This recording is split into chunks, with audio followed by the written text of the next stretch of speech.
Assalamualaikum warahmatullahi wabarakatuh. Perkenalkan, nama saya Muhammad Repli Rudaina Lubis, NIM 6211210012. Di sini saya akan memperjelaskan tentang metabolisme protein. Metabolisme protein itu ada 3 poin, yaitu protein, fungsi, dan metabolisme protein. Yang pertama, saya akan menjelaskan tentang protein. Protein adalah molekul besar yang tersusun dari rantai panjang asam amino.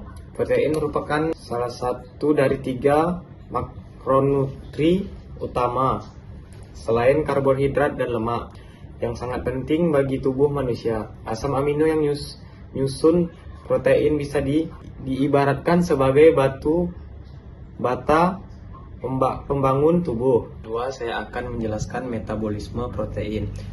Metabolisme protein adalah proses biokimia yang melibatkan pemecahan, pemanfaatan, dan sintesis protein dalam tubuh.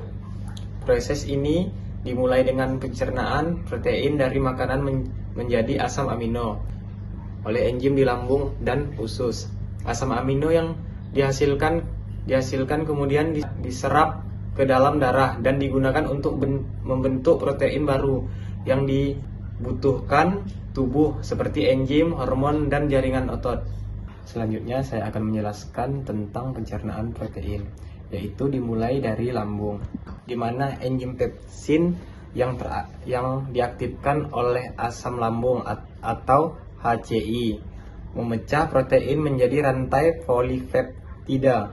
Yang kedua, dilanjut di usus halus, di mana enzim dari pankreas seperti trypsin dan hemotrypsin memecah polipeptida menjadi peptida yang lebih kecil dan asam amino. Asam amino kemudian diserap oleh dinding usus dan masuk ke aliran darah untuk digunakan tubuh.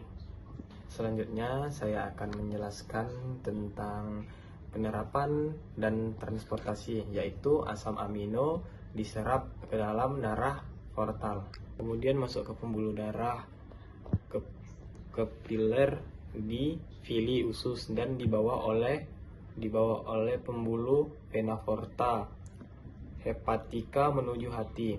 Di hati, asam amino dapat digunakan untuk sintesis protein, disimpan sementara atau diedarkan ke seluruh tubuh sesuai kebutuhan. Selanjutnya saya akan menjelaskan tentang asam amino. Asam amino digunakan tubuh untuk berbagi fungsi, meminta terutama untuk sintesis protein, membentuk enzim, hormon, antibodi, dan struktur tubuh, otot, kulit, dan lain-lain. Yang kedua, produksi nyawa penting seperti neurotransmitter dan hormon. 3. Sumber energi. Jika asupan karbohidrat dan lemak kurang, asam amino dapat diubah menjadi energi. 4. Sintesis senyawa non-protein seperti puri, pirimidin, dan komponen. Sintetis senyawa non-protein seperti puri, pirimidin, dan komponen faktor enzim. Asam amino yang tidak digunakan akan diuraikan dengan kelebihan, dibuang sebagai urea melalui urin. Selanjutnya saya akan menjelaskan tentang deaminasi dan sirkus urea. Deaminasi adalah proses menghilang gugus amino NH2 dari asam amino. Proses ini terjadi di hati dan menghasilkan amonia NH3 yang bersifat toksik serta sisa karbon yang bisa digunakan untuk energi. 2. Karena amonia tercantum, tubuh mengubahnya menjadi urea melalui sirkus urea atau juga terjadi di hati. Urea kemudian dibuang dari tubuh melalui ginjal dan bentuk urin. Proses ini penting untuk membuang kelebihan nitrogen dan dari tubuh secara aman. Selanjutnya, saya akan menjelaskan tentang hubungannya dengan olahraga. Saat olahraga, terutama latihan beban atau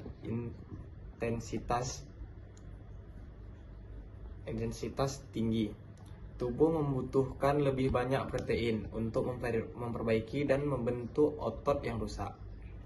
Asam amino dari protein digunakan untuk generasi jaringan otot, meningkatkan massa otot. Selain itu, jika energi dari karbohidrat dan lemak kurang, tubuh dapat menggunakan asam amino sebagai sumber energi cadangan. Selanjutnya saya akan menjelaskan tentang kekurangan dan kelebihan protein. Kelebihan protein dapat membebani ginjal karena peningkatan produksi urea.